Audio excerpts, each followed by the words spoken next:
Atharva foundation द्वारा बोरीवली पश्चिम विट्टी international school में आयोजित कार्यक्रम में retire para commando Madhusudan Surve को सशस्त्र बल अधिकारियों और पूर्व सैनिकों की उपस्थिति में इलेक्ट्रॉनिक कृत्रिम पैर दिया गया। कमांडो मधुसूदन सुर्वे ने देश की रक्षा करते हुए युद्ध में एक पैर खो दिया था। मधुसूदन सुर्वे कारगिल युद्ध में भी शामिल हुए थे और युद्ध में हुए घटनाओं की कहानियां जनता को सुनाई, जिससे सभी के रोंगटे खड़े कर दिए। अथर्व फाउंडेशन के अध्यक्ष और बोरीवली के विधायक सुनील राणे ने कहा कि भारतीय सेना देश के प्रति त्याग, साहस और प्रेम का प्रतीक है। सशस्त्र बल के जवान देशभक्त होने की प्रेरणा के स्रोत हैं। उन्होंने पूर्व सैनिकों और सशस्त्र बलों के जवानों को राष्ट्र की सेवा के लिए धन्यवाद दिया। बोरीवली विधायक सुनील राणे अध्यक्ष अथर्व फाउंडेशन के नेतृत्व में अथर्व फाउंडेशन का उद्देश्य महिलाओं और बच्चों, युवा को शिक्षा और प्रशिक्षण प्रदान करना है ताकि वे सभी सम्मान से जीवन यापन कर सके। अथर्व फाउंडेशन भारत के ग्रामीण क्षेत्रों में बालिकाओं की शिक्षा, शहीद के परिवारों की मदद, महिला सशक्तिकरण और खिलाड़ियों को उनके लक्ष्य के साथ आगे बढ़ने में मदद करने जैसी महान पहलों के लिए कार्य कर रहा है। आज अथर्व फाउंडेशन के माध्यम से हमारे देश के सैनिक और शौर्य चक्र विजेता,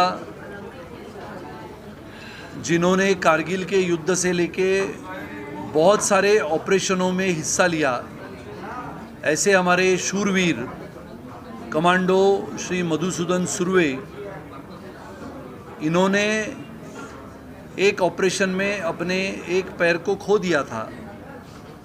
आज अथर्व फाउंडेशन के माध्यम से उनको इलेक्ट्रॉनिक पाँव देने का कार्यक्रम था। इसके लिए हमारे साथ कर्नल राजे, श्री उन्नी कृष्णन, मेजर मनोज सिन्हा, श्रीमती वर्षा राणे और परेश गांधी उपस्थित है।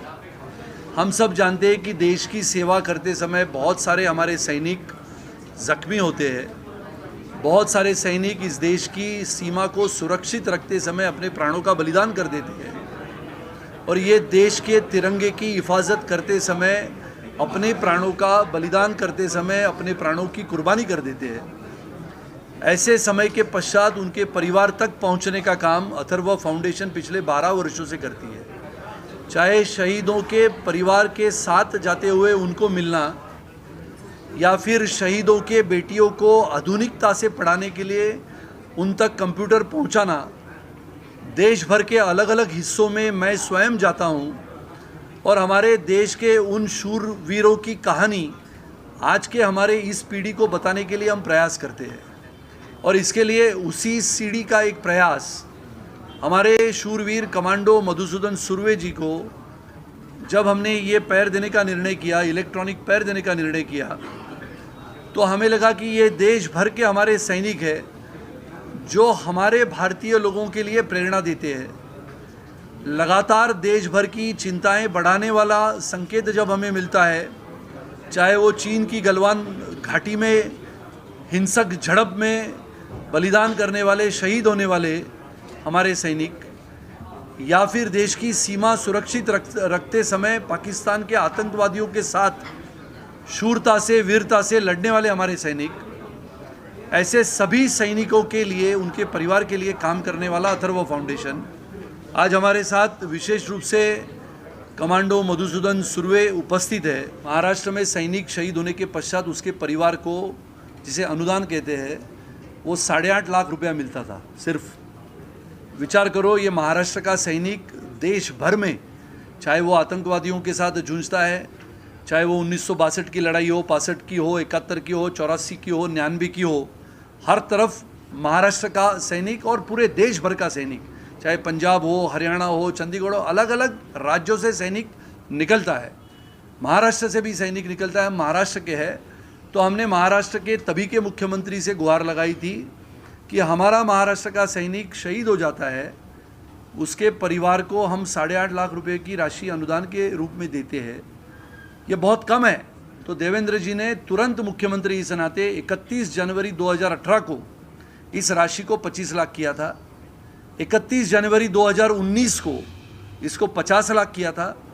26 जुलाई 2019 को षणमुखानंद के कार्यक्रम में इसको 1 करोड़ किया था। और जिसको हम कहते हैं 2 हेक्टर ज़मीन भी अपने शहीद सैनिक को, परिवार को देने का निर्णय हमारे उस सरकार ने किया था, जो आज भी जारी है। उसकी सूची मेरे पास आती है। हालांकि ये कार्यक्रम उस सूची को दिखाने का नहीं है, लेकिन फ़र्क यूपी में और एनडीए में है तो एनडीए ये देश के सैनिकों के सम्मान में लगातार आगे बढ़ चढ़ के काम करता है। मैं मधुसूदन सुर्वे, शौर्य चक्र।